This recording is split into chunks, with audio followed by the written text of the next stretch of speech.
Simplex Solutions. Utaina shia Lenny G, King Kax Mr. President, awoi. Ndati makandichengeta ndakura ndakutongorowa ngoma ndataiwa ndati ndoenda kumberisa jonte andifewo ndakadzoka kumashure kunge peri Ndatikudza mbereki ndiye anestereki 9 months akanditakura mteneti dari mwakandikanda mteleti mama. Ndatikudza mbereki ndiye anestereki 9 months akanditakura mteneti dari mwakandikanda mteleti mama.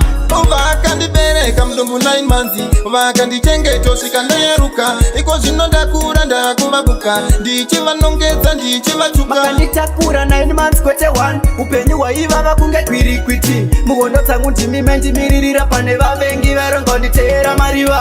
Ndatikudza mbereki ndiye anestereki 9 months akanditakura mteneti dari mwakandikanda mteleti mama. Ndatikudza mbereki ndiye anestereki 9 months akanditakura mteneti dari mwakandikanda mteleti mama. Ndati makandichengeta ndakura ndakutongorowa ngoma ndataiwa ndati ndoenda kumberisa jonte andifewo ndakadzoka kumashure kunge peri. Asi moms bakaramba makashinga hakuna mwari muchingoisa minamato maisada kuona ledi achichema maingoda ndingogara ndichifara.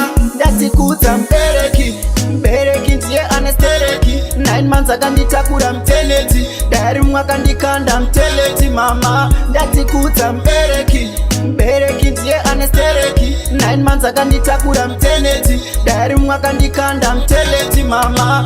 vakandibereka mudumbu 9 months vakandichengeta svika ndayaruka iko zvino ndakura ndakuvabuka ndichivanongedza ndichivatsvuka. Vakanditakura 9 months kwete 1 upenyu hwaivava kunge kwirikwiti muhondo dzangu ndimime ndimiririra pane vavengi varongonditeera mariva.